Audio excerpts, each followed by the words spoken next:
Nipah ലക്ഷണങ്ങളോടെ എത്തുന്നവരെ പ്രവേശിപ്പിക്കാൻ Kozhikode government medical college KHRD-WS pay വാർഡിൽ എക്സലേഷൻ വാർഡുകൾ സജ്ജമാക്കി. നിപ്പ ബാധിച്ചു മരിച്ച 18-കാരിയെ പോസ്റ്റ്മോർട്ടം ചെയ്ത 2 ഡോക്ടർമാരും 3 ടെക്നീഷ്യന്മാരെയും ഉൾപ്പെടെ 5 പേരെ ക്വാറന്റൈനിൽ പ്രവേശിപ്പിച്ചു. ഹൈറിസ്ക് വിഭാഗത്തിൽപ്പെടുത്തി 2 പേരെ ആശുപത്രിയിൽ ഐസൊലേഷനിലേക്ക് മാറ്റിയിട്ടുണ്ട്. നിലവിലുള്ള ആർക്കും മറ്റു രോഗലക്ഷണങ്ങൾ റിപ്പോർട്ട് ചെയ്തിട്ടില്ല. നിപ്പ ലക്ഷണങ്ങളോടെ എത്തുന്നവരെ പ്രവേശിപ്പിക്കാൻ Kozhikode government medical college KHRD-WS pay വാർഡിൽ ഐസൊലേഷൻ വാർഡുകൾ സജ്ജമാക്കി. നിപ്പ ബാധിച്ചു മരിച്ച 18-കാരിയെ പോസ്റ്റ്മോർട്ടം ചെയ്ത 2 ഡോക്ടർമാർ, 3 ടെക്നീഷ്യന്മാർ എന്നിവരുൾപ്പെടെ 5 പേരെ ക്വാറന്റൈനിൽ പ്രവേശിപ്പിച്ചു. നിലവിൽ നിപ സമ്പർക്ക പട്ടികയിൽ ആകെയുള്ളത് 345 പേരാണ്. ഇതിൽ 211 പേർ മലപ്പുറത്തും 91 പേർ കോഴിക്കോടും 43 പേർ പാലക്കാടുമുള്ളവരാണ്.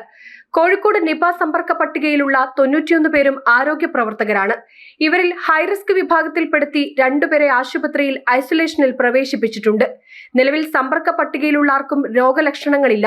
മരിച്ച 18 വയസ്സുകാരി കോഴിക്കോട് സഞ്ചരിച്ച സ്ഥലങ്ങളുടെ റൂട്ട് മാപ്പ് ആരോഗ്യവകുപ്പ് തയ്യാറാക്കി വരികയാണ്. ഇതിനായി പോലീസിന്റെ സഹായവും തേടിയിട്ടുണ്ട്.